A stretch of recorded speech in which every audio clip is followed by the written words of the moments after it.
Muito boa tarde, Brasil. O programa de hoje fala sobre política, mas mais especificamente por uma tensão que está acontecendo nos meios políticos.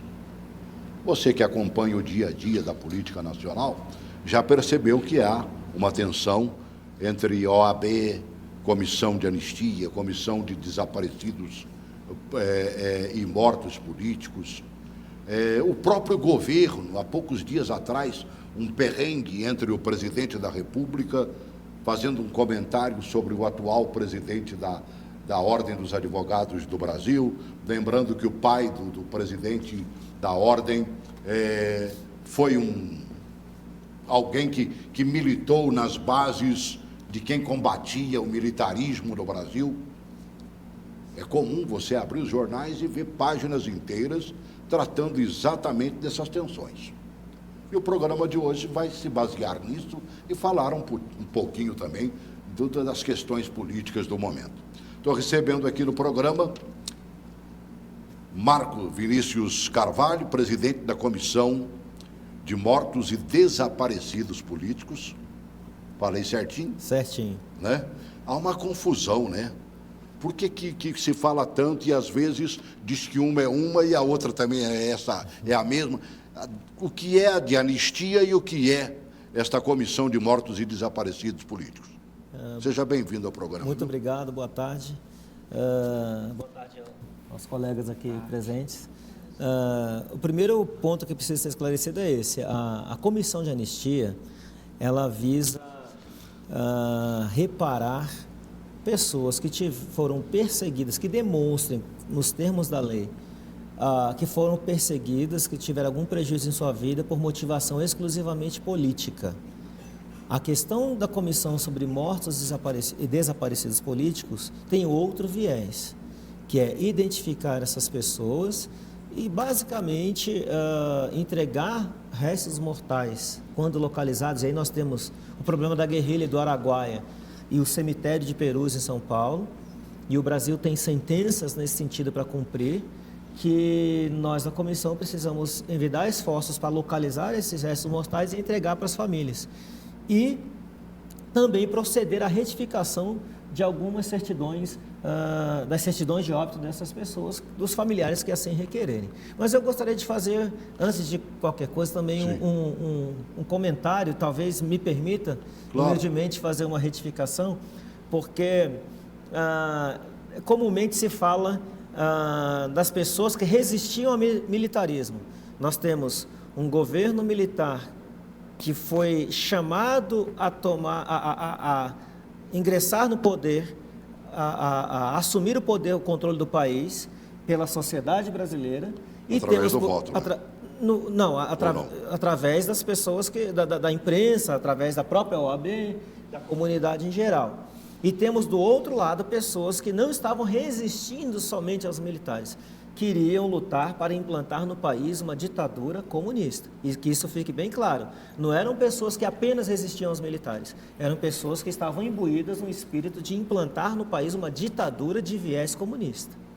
Tá bem, isso pode ser causa até de debate. Eu não sei se os dois participantes a mais que nós temos no programa vão concordar contigo, né? Permissão para não concordar? Perfeito? Claro, claro. Estou recebendo a Isabela Bueno de Souza, advogada, graduada pela nossa IESB, pós-graduanda em Direito Constitucional no IDEP, não é isso? IDP.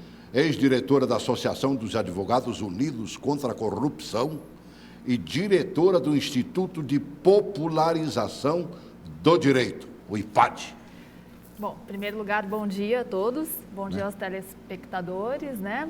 Eu concordo com ele, não discordo, até inclusive agora, né, trazendo a OAB para dentro do assunto, a OAB, ela apoiou, né, a retirada de Jango do poder para colocar um governo provisório, mas a intenção da OAB era, ela defendia que fosse convocada uma eleição.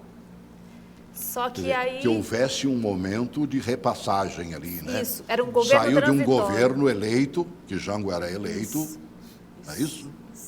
E que permanecesse por um período e depois chamasse uma eleição. Isso, na verdade, Jango, ele era o vice, né, de Jânio Quadros, Isso. que renunciou, e aí o Jango tomou o poder, aliás, tomou não, né, ele tinha direito legítimo, como vice, ele era legítimo a... Mais do que ele fazia parte da chapa, ele não fazia parte da chapa do Jânio. Sim, Ele foi eleito naquele tempo, nós votávamos Presidente. para presidente para vice-presidente, você podia escolher de outra chapa, tanto é que ele foi vice-presidente da República por 2 vezes, né? mais bem votado Não que, fazendo chapa, mais bem votado do que o próprio presidente. e que o Juscelino Kubitschek na anterior. Verdade. Isso tem que ser dito, né? Sim. Isso tem que ser honrado. Isso, verdade. Só que houve uma oposição, né, para ele assumir, né, como presidente. Mas você acredita realmente que Jango queria implantar o comunismo no Brasil? Eu acredito. Eu acredito até por conta dos atos que ele depois começou, como presidente, né? Sim. Ele ficou muito... o Brizola era cunhado dele, né? E eles caminharam muito juntos nessa luta para impor o comunismo ao Era a força país. política do Rio Grande do Sul. Sim, exato. Então, eu acredito sim. E a OAB, ela entrou nesse meio, né, para combater o comunismo. Tá bem. Deixa eu apresentar mais um convidado, né? Ele é formado no nosso CEUB. Eu falo CEUB, não é? Eu também Né? falo O pessoal CEUB. atual fala UniCEUB. O meu tempo é a CEUB. Né? Especialista em Direito Constitucional, ex-candidato a conselheiro da OAB, foi preso por Lewandowski, o ministro Lewandowski, por criticar o Supremo durante o voo, né? Considerado justiceiro, né? Ano passado, os internautas se aliaram ao advogado e levaram a frase dita por ele, o STF é uma vergonha, para o Trend Topics, né? Do Twitter, assunto mais comentado. Estou recebendo aqui Cristiano Ascioli. Seja bem-vindo, Ascioli. Muito obrigado, Bom te Celso. rever, querido. É uma honra estar aqui. Bom dia aos telespectadores também. É um trabalho magnânimo que você faz de informação ao público. Eu já assisti ao senhor quando ainda tinha cabelos pretos, eu estava me lembrando disso. O senhor na televisão, o senhor ainda tinha cabelos pretos. Né? Eu tinha cabelos pretos, só, né? O senhor ainda tinha cabelos pretos quando eu vi pela primeira vez na TV. Bota tempo nisso. E é uma honra também estar com 2 ilustres advogados, né? Conheci o Dr. Marcos Vinícius agora. Conheço pouco do episódio no que tange o papel da OAB durante esse período, mas tenho convicção plena que existia uma escalada do comunismo, de um sistema repressivo que ia dominar realmente o Brasil, e se não fosse o papel decisivo dos militares e dos setores da sociedade civil, que amplamente apoiaram a resistência naquele momento, nós estaríamos hoje aprendendo russo nas escolas. Já estaríamos falando russo. Já estaríamos certamente falando russo e fomos salvos, mas temos um outro embate que hoje ele não é pela força das armas, ele é um embate cultural, é uma penetração jurídica. Então, aquilo que foi uma derrota no passado para as forças de esquerda, eles, aos poucos, procuraram uma vitória silenciosa em todos os setores da sociedade brasileira. Eu gostei muito da fala da Isabela, quando ela lembrou, por exemplo, que os próprios militares assumiam o governo com a consciência real de que eles deveriam, por um pequeno espaço de tempo, presidir o Brasil e promover novas eleições. O próprio general Humberto de Alencar Castelo Branco, o general Castelo Branco, tinha em sua mente única e exclusivamente isso. Estou te dizendo isso, eu já militava nos meios de comunicação do Brasil nessa época, né? E ele deixava claríssimo que ele seria a transição entre um governo eleito e outro governo eleito. E quem quiser contrariar esse meu falar aqui, pense 2 vezes, porque ele era totalmente a favor. Não vou entrar nos méritos das questões e nem na morte do próprio general, que dizem as más línguas, era para sepultar o desejo dele. Tinha uma outra ala que era a favor de implantar o militarismo, né? O Castelo Branco, sim, ele era a favor de convocar as eleições, mas uma outra ala militar, Sim, que foi a que claro, predominou no né? final. Aí ele bateu de frente com a outra ala, né? Sim. E aí já aconteceu o que aconteceu e o Brasil viveu esse período de militarismo.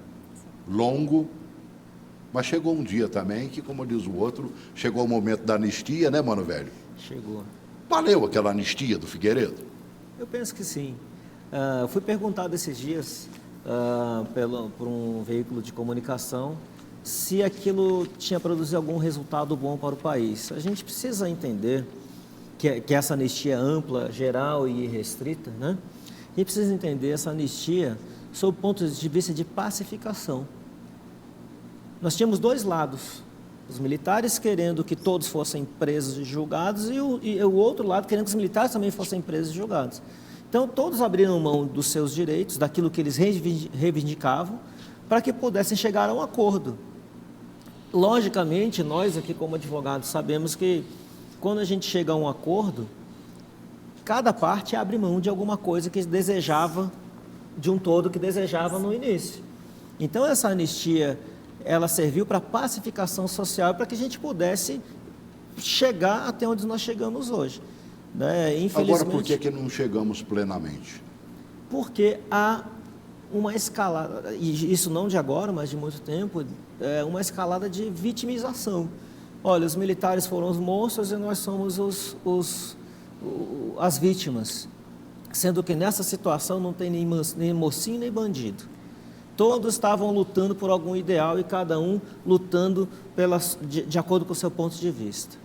As mudanças que estão sendo promovidas neste campo da Comissão de Anistia, principalmente, elas afetam, melhoram?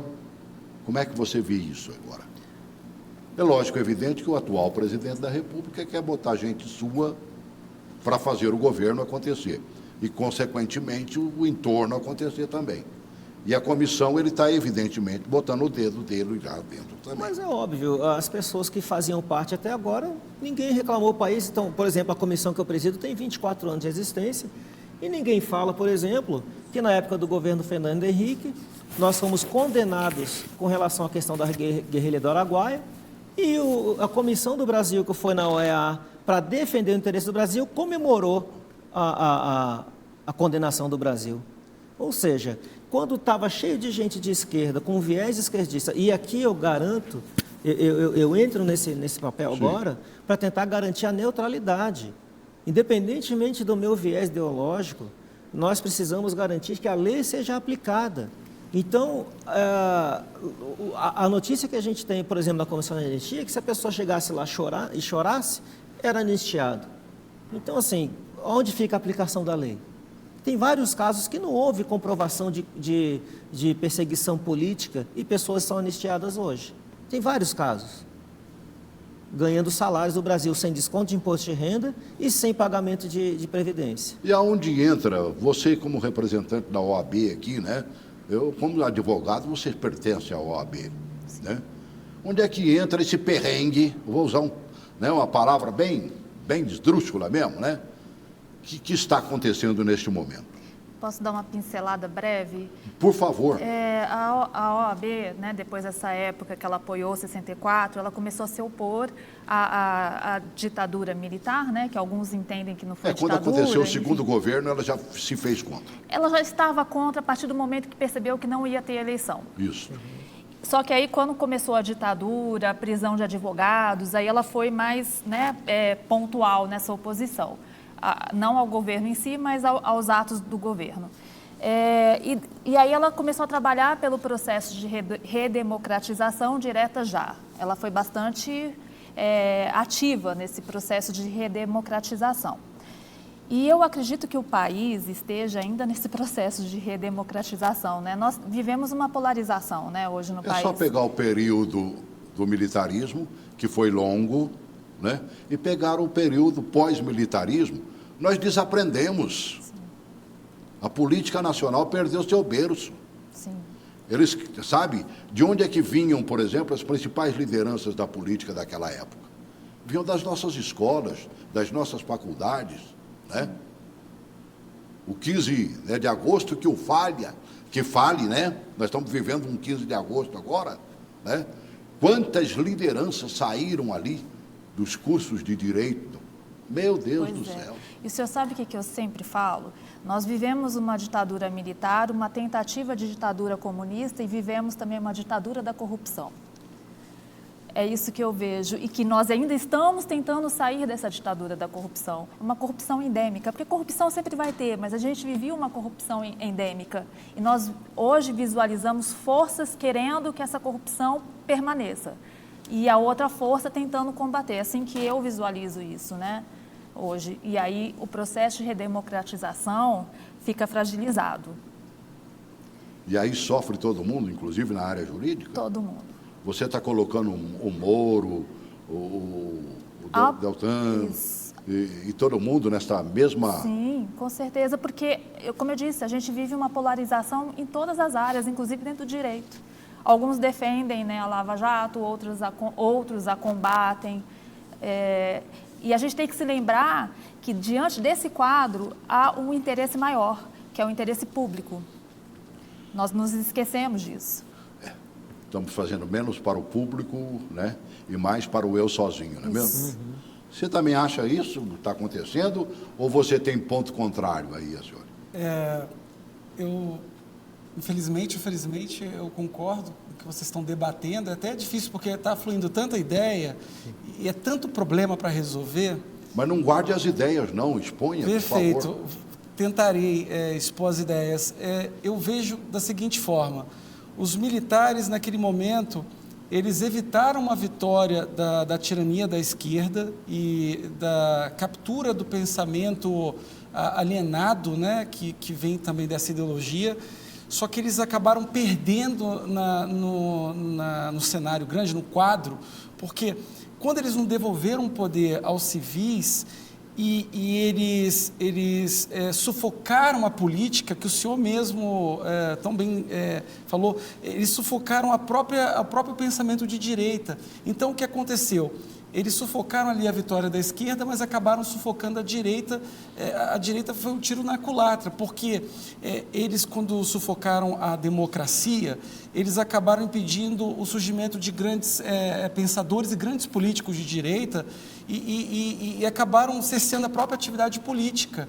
Então, quando o país ficou com a atividade política cerceada, e eu estou dizendo aqui não só política, mas até na vida jurídica, o país teve um sufocamento. Esse sufocamento serviu como instrumento para a esquerda para penetrar na sociedade, penetrar não só na questão, no mundo político, porque a esquerda, o que acontece? É a ironia da história. A direita ficou privada de desenvolver a política e a esquerda desenvolveu a política porque ela estava trabalhando na política ali o tempo todo às margens da lei. Então, ela foi uma grande vitoriosa, acabou sendo uma grande vitoriosa do período militar. E na justiça, a gente também viu essa penetração da esquerda, porque a esquerda penetrou não só culturalmente, mas juridicamente em todos os setores jurídicos do país e na ideologia jurídica do país. E por isso que a gente está vivendo todo esse caos que a gente está vivendo hoje. Quando então o Bolsonaro disse agora, soprou há minutos, como se diz o outro, né? Dizendo que o Dallagnol, por exemplo, é um político à la PSL, e ele está falando mais ou menos o que você está pensando? De certa forma, sim, porque a gente está vivendo uma espécie de pensamento binário. E ele colocou, ainda não nem falou político, falou esquerdista, né? Isso é um risco, porque assim, da mesma forma que a gente tem todo esse temor de qualquer coisa que venha da esquerda, a gente tem que tomar muito cuidado com a régua que a gente está usando para definir as pessoas pela ideologia, e ao mesmo tempo a gente tem que tomar cuidado exatamente para esse tipo de opinião não fazer a esquerda maior do que ela é. Então, é uma situação assim delicada, eu acredito. Nós estamos, perdoe falar, mas eu me lembro, por exemplo, do período da ditadura, né? E diziam, por exemplo, que os comunistas iam pegar as criancinhas para fazer mingau, né? Uau, uau. Né? Que eles eram realmente sufocantes, né? Que ninguém seria dono do próprio nariz a partir do momento em que se instalasse o comunismo no Brasil, e passavam medos e medos e medos na gente, que a gente não viu acontecer em outros lugares tão esplendorosamente como cantavam naquele tempo. Mas a esquerda ainda produz esse tipo de mentalização de que eles são o lobo mau realmente? Eu penso que eles não conseguiram chegar a esse ponto. Foram freados pela própria ineficiência deles, pela própria cleptocracia que eles queriam implantar, e isso acabou com que a população não aguentava mais e resultou na eleição do presidente Bolsonaro. Eu assisti esse final de semana um filme, não sei se é filme ou documentário, enfim, mas dirigido pela Angelina Jolie, na Netflix, em português diz Primeiro Eles Mataram Meu Pai, que fala da implantação, e inclusive quem indicou esse filme nas redes sociais foi o Nando Moura, falando sobre a implantação do comunismo no Camboja. E foi algo arrasador. Eles cooptavam crianças para luta armada. Eles sequestravam os bens e valores de todas as pessoas, tudo era do Estado. Então, assim como ocorreu em Cuba. Sim. Cuba foi assim.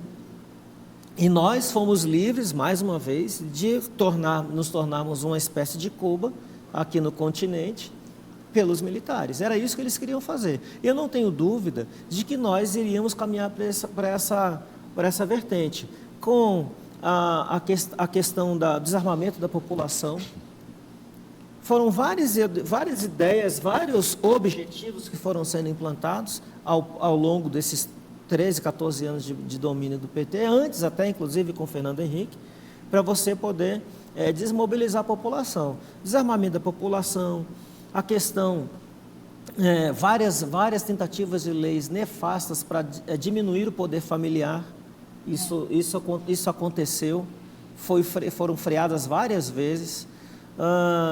A questão de intervenções na economia, você fazendo com que a economia fosse algo inflado, uma coisa que era descolada da realidade. Tanto é verdade que, logo após a eleição da segunda eleição da Dilma, os preços subiram, aquelas contas de energia elétrica, todo mundo lembra disso, que foram seguras por uma canetada, depois não teve mais como controlar, assim como o preço de combustível, enfim, tentando se fazer algo que não existia, para poder vender uma falsa ideia de segurança social para a população. Tudo isso, não tenho dúvida que era uma escalada da esquerda para poder dominar a população de uma forma sem precedentes. E aí entra o debate, né, que nós vimos, não nem chama de debate, é um verdadeiro embate entre o presidente da República e o presidente da OAB, né? Quem é que vai sair desta história fortalecido, na sua opinião? Ninguém. Ninguém? Eu penso o seguinte, todo aparelhamento, seja da direita, seja da esquerda, é prejudicial. Eu sempre, como eu disse, o interesse maior... Ditadura, seja ditadura, ela pode vir da direita ou da esquerda, será cruel. O senhor sabe uma coisa que eu vejo muito, pegando o gancho? A esquerda comete um grande erro. Ela não combate ditadura e sim ditadores. Por quê? Ela defende a Venezuela. Nós temos um ditador hoje, ela se lembra de fatos históricos e se esquece do momento agora. Recebeu a visita da presidente do PT para a posse do senhor Maduro. Pior do que isso. Pela 28ª vez. Pior do que isso, a esquerda nossa aqui do país despejou bilhões para as ditaduras. Muito dinheiro. Risco 7, considerado risco 7 acho que é sistema bancário, né? Eu sou meio leiga no assunto. Que o risco 7 é o quê? Os países com menos probabilidade de pagarem o que foi emprestado, né? O empréstimo. E deram para Venezuela, para Cuba, deram, porque não vamos ter de volta. Doutora, deixa eu fazer uma parte, me permita. Inclusive, eu sou autor, junto com o nosso colega Júlio Casarim, de São Paulo, de uma ação popular, onde a gente discute o absurdo do Brasil entregar dinheiro para Moçambique, para entregar para Congo, para Guiné Equatorial, e eu não sei se a população brasileira sabe disso, nós emprestamos o dinheiro e o garantidor dessa dívida é o Tesouro Nacional. Ou seja, o senhor me pede dinheiro emprestado... E eu mesmo vou garantir o seu empréstimo. E eu mesmo vou garantir que o senhor me pague. E no maior risco. Ou seja, nós não vamos receber isso nunca. Nunca. Você mesmo se avaliza, Sim. Né, trocando por destão aqui. Eu tenho uma observação para fazer em relação a isso. Faça. O nosso presidente da OAB, ele foi fazer uma representação na ONU, dizendo ele que estava defendendo a democracia e combatendo a ditadura contra o Bolsonaro. Só que, no entanto, agora ele se omite por um fato muito importante. BNDES, a CPI do BNDES, que está tratando do quê? De dinheiros empréstimos Desses empréstimos todos. para ditaduras. E cadê a OAB? Nada, silêncio total. Então, a gente vê o aparelhamento por essas incoerências.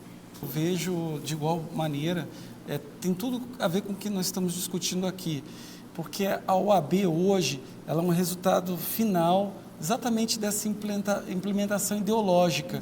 E é uma implementação ideológica que é péssima para o país, porque nós vemos amigos discutindo como se inimigos fossem, nós vemos famílias discutindo entre os seus membros, o grande combate, e eu acho que um dos piores resultados de tudo isso que a gente está vivendo, o certo e o errado estão sendo confundidos com valores ideológicos.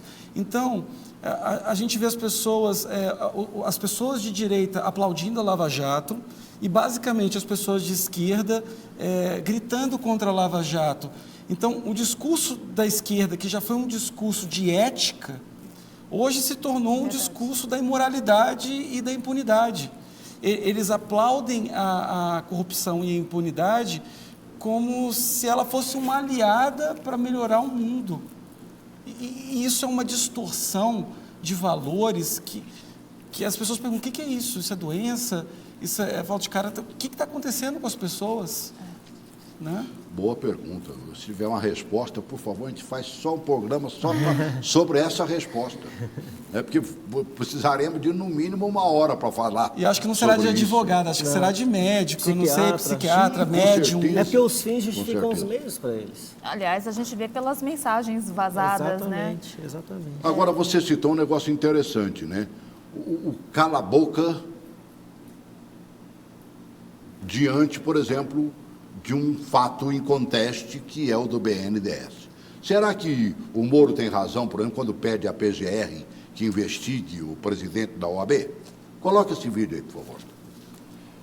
Sérgio Moro se baseou numa entrevista do presidente da Ordem dos Advogados do Brasil à Folha de São Paulo, em que afirmou que Moro banca o chefe de quadrilha nas investigações sobre o hacker suspeito de invadir celulares de autoridades e que o ministro usa o cargo e aniquila a independência da Polícia Federal ao dizer que sabe de conversas de autoridades. Segundo Moro, Felipe Santa Cruz teria cometido contra ele os crimes de calúnia, injúria e difamação.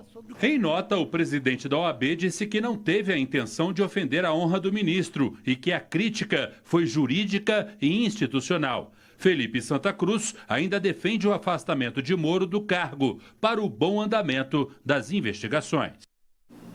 Essa eu queria começar falando. Diga.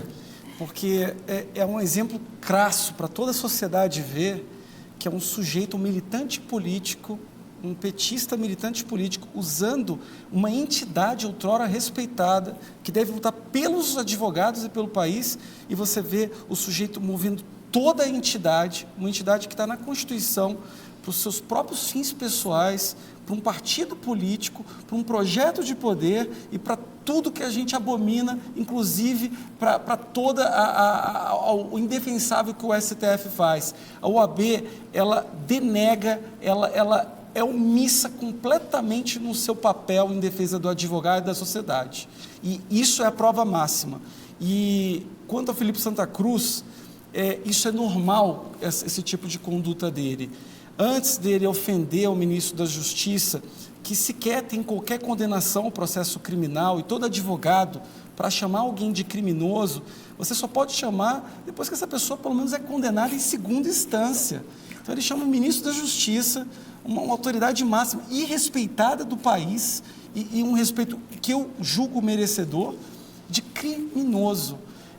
E isso não favorece o próprio equilíbrio das leis e o equilíbrio da paz social. Quando o presidente da OAB faz isso, ele milita contra a harmonia dos poderes, ele milita contra o Estado de Direito, são coisas gravíssimas. Ele legalmente, tecnicamente, socialmente falando, deveria se afastar da presidência da Ordem dos Advogados. Inclusive, o presidente da OAB, pasme o senhor, pasme os espectadores, chamou todas as advogadas, e eu não vou repetir a palavra com que ele chamou as advogadas publicamente em sua conta do Twitter, de meretrizes. Então, e ele vilipendiou a memória de pai de advogado morto, ofendeu o advogado, e depois ele apagou a mensagem, disse que era uma provocação, e ficou por isso mesmo. Ele age como uma pessoa sem... Já deu clareza de ser uma pessoa sem freio, sem medidas, e indigno de presidir uma profissão, a Ordem dos Advogados no Brasil, que, reforçando o que o colega já disse aqui, é a única profissão que consta na Constituição do Federal. E as advogadas fizeram o que diante dessa fala do presidente? Bom, vamos lá. O STF, na ADI 3062, ele se posicionou, ele entendeu que a OAB ela é um ente sui generis. Estou falando isso para chegar lá. O que quer dizer isso? Que ela tem uma função institucional diferenciada. Isso faz ela ser diferente dos outros conselhos. Então, por isso ela é considerada sui generis. Então, eu acredito que a OAB tem, sim, um papel relevante político. Só que você não pode confundir isso com ideologização. Eu vejo a OAB hoje como uma oposição. Ela virou um partido de oposição ao governo, até maior do que o PT. Ela se opõe mais ao governo do que o próprio PT hoje. É isso que eu vejo. Só está faltando, como diz o outro, se registrar e lançar candidato. Exato. Então, tem um número. Eu até acredito que esse seja o fim almejado pelo nosso atual dirigente. E assim, eu queria perguntar, onde estava a OAB? O senhor conhece muito bem o nosso colega Paulo Fernando. Sim. Eu e Paulo Fernando... Paulo é meu freguês aqui, direto, né? Eu e Paulo Fernando fomos autores, entre outros colegas, Max Kobe junto, fomos os primeiros do Brasil a protocolar a ação na justiça para impedir o Lula de ser ministro da Dilma. Onde estava a OAB nisso aí? Eu pedi o impeachment do ministro Toffoli. E por que eu pedi impeachment do ministro Toffoli? E aonde estava a OAB nisso aí? Pedi impeachment do ministro Toffoli porque ele tem um empréstimo no Banco Mercantil do Brasil e ele julgou o processo do Banco Mercantil do Brasil depois de ser devedor desse banco. E existe previsão no regimento interno do Supremo, existe previsão no Código de Processo Civil, na Lei da Magistratura, existe no Código de Processo Penal, impedindo, inclusive na Lei do Impeachment, impedindo que juízes, no caso ministros, possam proferir julgamento em ações onde tenham como partícipes seus credores ou seus devedores. E ele simplesmente ignorou isso aí. Onde estava a OAB quando nós pedimos e queriam soltar o presidente Lula em abril do ano passado, e mais uma vez eu e Paulo Fernando fomos juntos lá e conseguimos sobrestar o processo que eles queriam rejulgar, queriam levar para julgamento a ADC 43, onde queriam rediscutir a questão da prisão em segunda instância. Onde estava a OAB? Ou seja, a OAB não entra nessas questões e eu pedi, inclusive, a participação da OAB nesses processos, a OAB simplesmente se calou. Onde está a OAB no seu papel institucional de defender a justiça? A responsabilidade vem com respostas... De defender a justiça, a gente não vê. É verdade. Nós temos, por exemplo, um vídeo aí, né, imagens aí do pedido de afastamento do Santa Cruz, né? E aí os famosos xingamentos, né, das advogadas. Coloca aí, por favor. Bom, isso aí entra exatamente naquele período em que se buscou o afastamento dele e do ataque a vocês também, como advogadas? Na verdade, o ataque foi direcionado a uma advogada, mas eu me senti ofendida. Sim, a partir do momento Sim. em que você toca numa colega, você tocou em todas elas. Não precisava nem de ser uma colega, podia ser qualquer outra mulher. né? Agora, claro que sendo uma advogada a gente sente a dor mais próxima, né? Eu acho que eu aprendi em casa que o mundo é feito de causa e efeito. Aham. O que é a causa? A causa é a eleição que existe na OAB. O sistema eleitoral da OAB, ele é equivocado. Como é que a OAB, ela é protagonista na defesa da eleição direta, né, lá atrás, Sim. e ela mesma não produz eleição direta. Nós não votamos diretamente, nós não escolhemos o presidente da OAB. E aí gera todo esse problema. Por quê? Será que ninguém quer ser presidente da OAB Nacional? Porque nós só tivemos o Santa Cruz de candidato. Sabe por quê? Porque é uma negociata que existe lá dentro. Todo mundo já sabia que ia ser ele. Então, por que os outros vão sair candidatos e já tem um pré-definido? Então, Mas tem que isso não mudar pode ser isso. mudado, não? Tem que ser mudado e nós estamos lutando para essa Vocês mudança. são milhares no Brasil inteiro. É uma das classes mais representativas que nós temos Eu na acho que nação brasileira. Eu acho que é a mais. Eu acho que é a mais. Poxa vida. Você Olha, essa é para uma quem situação... para quem falou com o ministro, como você falou do Supremo, né? Cada vez mais eu penso que aquilo foi um ato de loucura e não coragem. Quando eu vejo em que pé que está a situação do país, eu vejo que eu fui mais... aí eu entendo o tamanho da coragem que as pessoas veem, porque com a perspectiva do que eu estou vendo, eu falo, nossa, eu não devia ter feito isso, porque é um aparato tão grande que a gente vê em tudo. Na classe da advocacia é enorme. Essa situação específica, eu estava ali naquele Twitter, eu era o Cricaoli, @Cricaoli. Então, o presidente da OAB, primeiro ele me ofendeu a minha mãe e falou que eu não conhecia o meu pai. E olha que irônico, o meu pai ele foi um sujeito de esquerda, foi afastado da UNB, e nunca teve indenização de comissão de anistia nem nada, porque ele falava, eu não preciso desse dinheiro.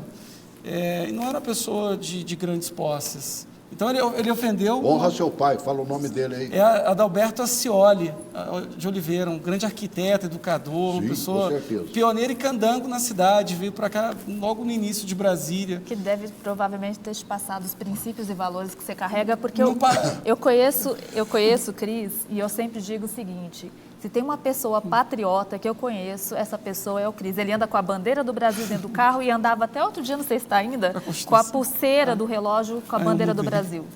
Eu acho lindo isso, né? Porque a gente tem que incentivar isso em todo para mundo. um país que, lamentavelmente, esquece de nos colocar como verdadeiros apaixonados, como outras nações fazem com seu povo, né? Vai lá no 4 de julho, lá dos Estados Unidos, você vê como eles amam aquela nação. Nós passamos o 7 de setembro, quando muito damos uma olhadinha na televisão, no desfile, porque a maioria não vai nem no desfile por causa do solão que faz naquele horário e tudo mais, quando a beleza do desfile em si é esplendorosa, né? Agora, realmente está precisando devolver ao povo brasileiro o amor à pátria, né? Com certeza. Meu Deus do céu. Com certeza. Nós esquecemos por demais disso. Mas isso é parte de uma escalada de esquerda também. Sim. De você fazer com que as pessoas não sejam patriotas. Você vê em protestos da esquerda, não vê bandeira do Brasil, só vê bandeira vermelha. E aí, tiraram das nossas escolas, eu vou bater nessa tecla, aquilo que eu tive, talvez os colegas tiveram, a educação moral e cívica. Eu tive também. O SPB, a gente aprendeu os símbolos nacionais. Esses dias eu levei uma família de amigos meus, vieram de Santa Catarina para visitar o Palácio do Planalto, perguntaram quais eram os símbolos nacionais. Ninguém sabia. Ninguém sabia. Por quê? Porque isso faz parte de você, foi uma escalada para você tirar esse sentimento nacionalista das pessoas. O Brasil hoje aprendeu a cantar o hino nacional, graças a Deus por isso, graças aos grandes eventos esportivos, né?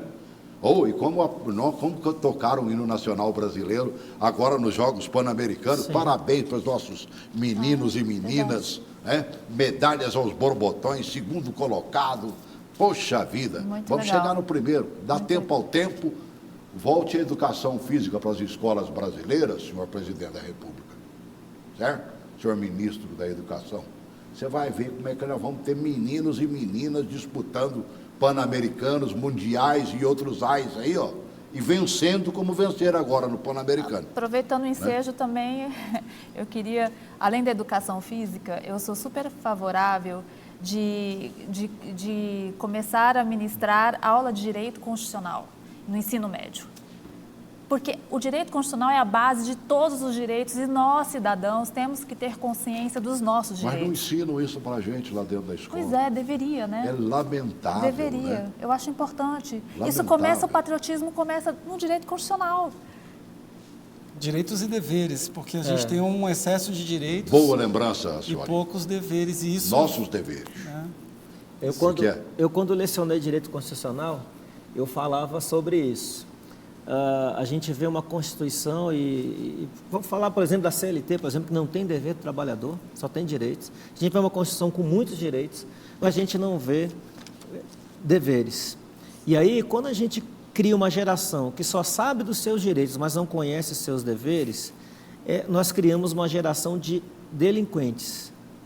Uma geração de delinquentes.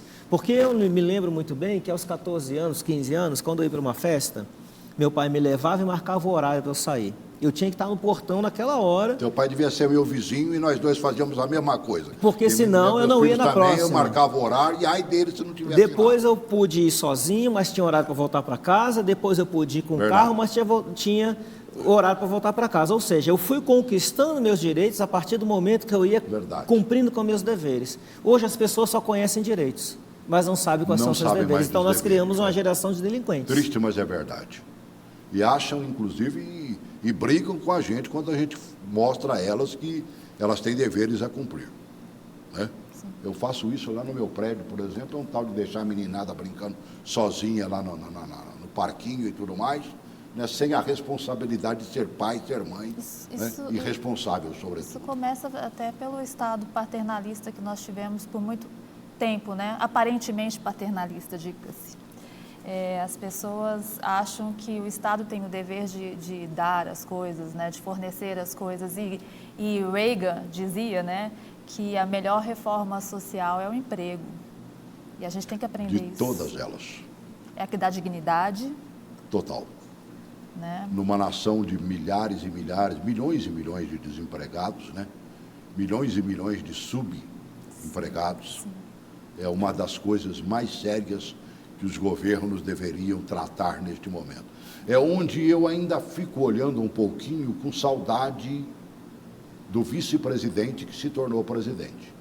Porque ele, como ministro do Trabalho, trouxe legados ao trabalho que entusiasmavam o trabalhador brasileiro.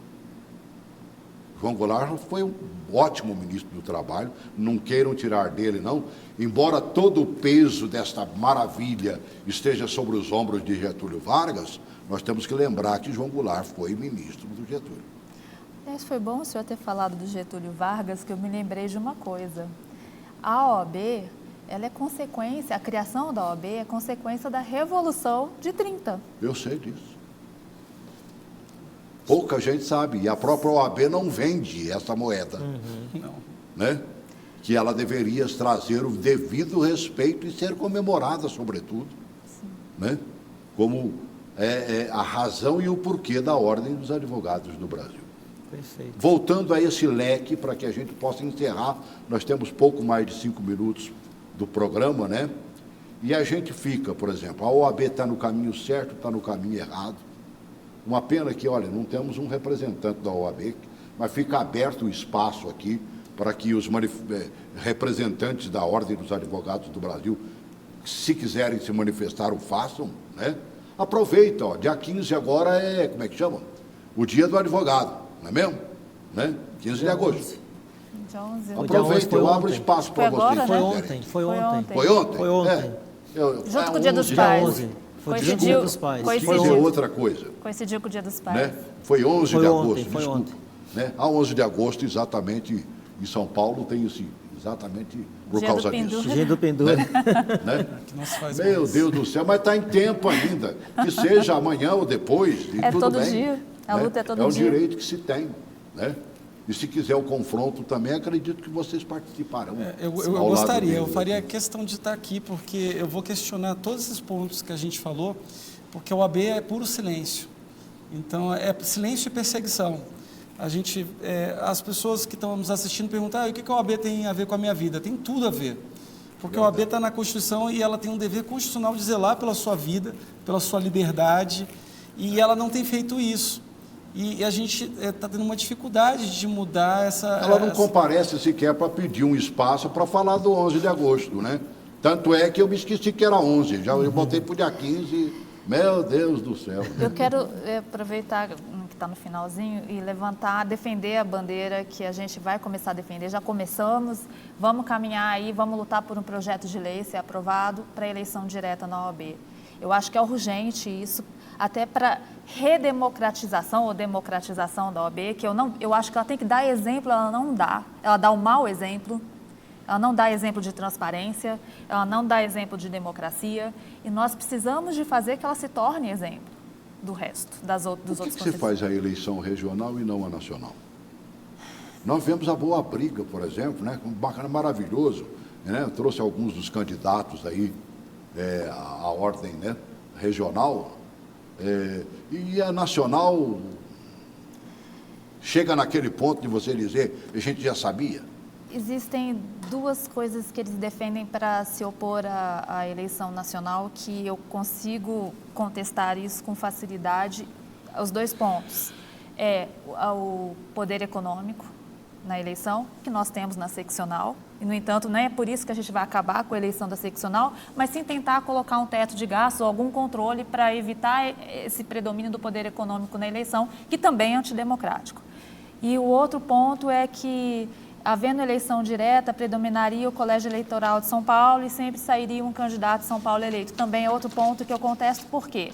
Vamos supor que o nosso atual presidente fosse candidato a São Paulo, eu sendo de São Paulo, eu não votaria nele. Eu acho que existem outros critérios que a gente pode levar em consideração, como eu gosto de direito constitucional e família. Então, eu vou defender o candidato que seja dessa área. Dentro dessa área. Então, existem vários critérios que não exatamente o regional. Eu acho que a coisa nacional deveria acontecer. A eleição nacional, sobretudo. Daria mais legitimidade para o presidente. Muito mais, com certeza. E com certeza nunca mais seria eleito alguém que nem o Felipe Santa Cruz para a OAB. Com certeza. Se fosse, teria mais legitimidade, né? E foi a escolha dos advogados, né? O que o Brasil espera, o que nós brasileiros esperamos, é que a Ordem dos Advogados do Brasil seja a verdadeira representatividade do povo brasileiro. Sim. Não só dos advogados. Sim. Nós que vivemos Brasília nos seus primeiros dias, a OAB foi de intensa responsabilidade para com Brasília. Ela foi o verdadeiro, por exemplo, a verdadeira representação parlamentar de Brasília. Nós não tínhamos representação parlamentar nem local, né, nem na área federal. Né? Aonde é que acontecia? Em Brasília, as grandes decisões.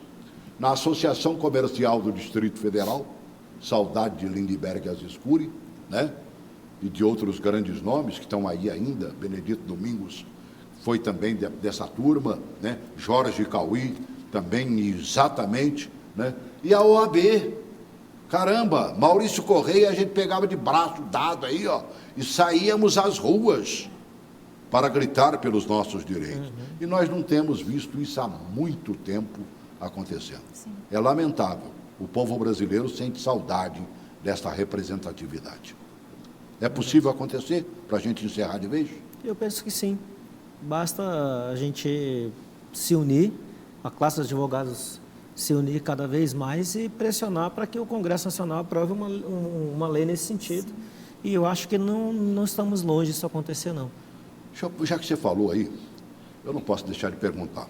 A comissão, né, que busca, por exemplo, né, a defesa de mortos, desaparecidos políticos, ela vai continuar funcionando? Vai continuar funcionando.